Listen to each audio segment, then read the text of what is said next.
Hi, this is Dr. Campbell, and today I wanted to talk about why Pope Francis will tolerate racism in America. Now, in a recent article, an author outlines Pope Francis' opposition to income inequality, which excludes racism in America.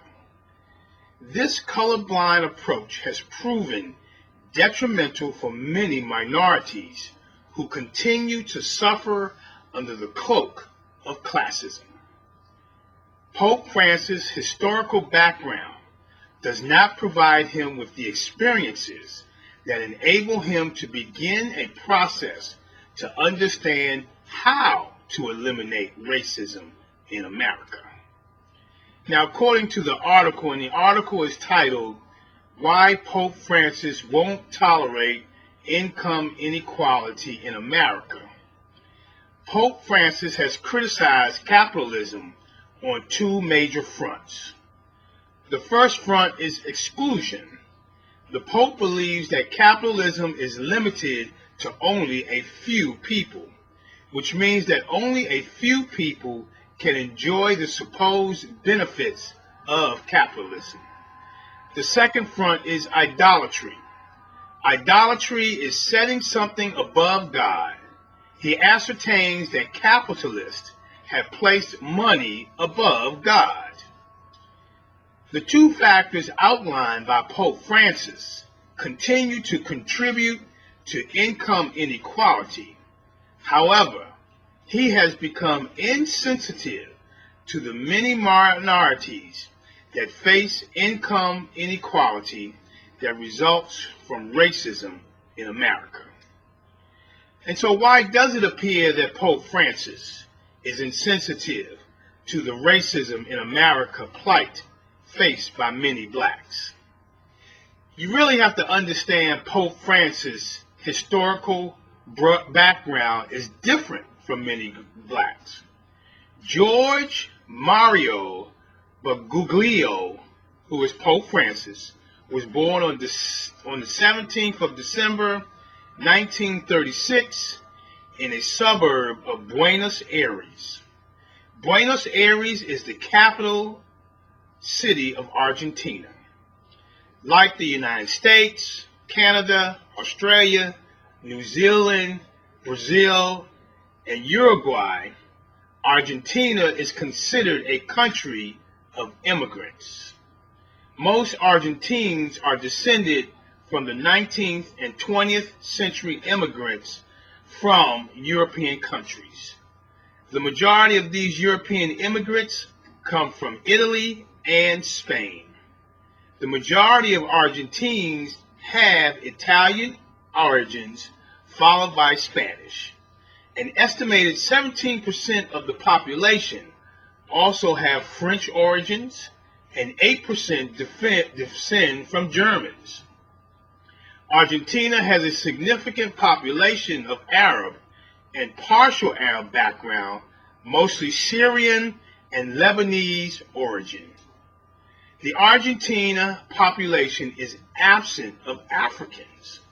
The majority population is developed from a European descent, which will not provide Pope Francis the same experiences that blacks have faced in America. And so what are the experiences that blacks have faced for which Pope Francis has not had to encounter? Due to the dynamics of Argentina, Pope Francis has witnessed social problems associated with classism and not racism. Racism is the problem that blacks continue to face in 2015. Racism in America is a product of slavery. Slavery in the United States was in the United States in the 18th and 19th centuries. Slavery of blacks was justified as a necessary evil and a positive good. In 1820, one of the founding fathers of the United States, Thomas Jefferson, wrote on slavery that, and this is a quote, "We have the wolf by the ear, and we can neither hold him nor safely let him go. Justice is in one scale and self-preservation in the other." End quote. In 1856, Robert E. Lee wrote, "There are few, I believe," and this is a quote, "in this enlightened age who will not acknowledge that slavery as an institution is a moral and political evil. It is idle to expatiate on its disadvantages. I think it is a greater evil to the white than to the colored race. While my feelings are strongly enlisted in behalf of the latter, my sympathies are more deeply engaged for the former. The blacks are immeasurably better off here in Africa, morally, physically, and socially. The painful discipline they are undergoing is necessary for their further instruction as a race, and I will prepare them, I hope, for better things. How long their servitude may be necessary is known and ordered by a merciful providence." End of quote. As the effort to eliminate slavery increased, claims that slavery was beneficial surfaced. John C. Calhoun, in a famous speech in the Senate in 1937, stated that slavery was, quote, "instead of an evil, a good, a positive good," end quote. James Henry Hammond and George Fitzhugh presented several arguments to defend slavery in the South. Hammond believed slavery was needed to build the rest of society. George Fitzhugh believed in racism and wrote that, quote, "the Negro is but a grown-up child and must be governed as a child," end of quote. In the universal law of slavery, Fitzhugh declared that slavery provides everything necessary for life, and that the slave is unable to survive in a free world because he is lazy and cannot compete with the intelligent European white race.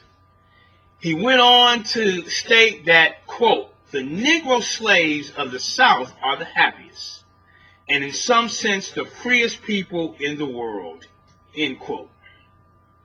Slaves were punished by whipping, shackling, beating, mutilation, branding, and or imprisonment. Punishment was most often dealt out due to disobedience or perceived infractions. In some cases, masters or overseers abused slaves to assert dominance. Slave masters beat pregnant women by devising ways to accomplish the beating without harming the baby. Mistreating slaves included rape and sexual abuse of women. And so the final question is, how can Pope Francis begin to help eliminate racism in America? In a recent trip to America, Pope Francis voiced his displeasure with income inequality. Income inequality is the experience that many Europeans and people of European descent experience. Blacks experience racism. Pope Francis can begin his effort to eliminate racism by changing his dialogue to include racism and exclude income inequality. This is Dr. Campbell. You can read about this article on my blog, as well as additional information at www.positiveracialrelationships.com.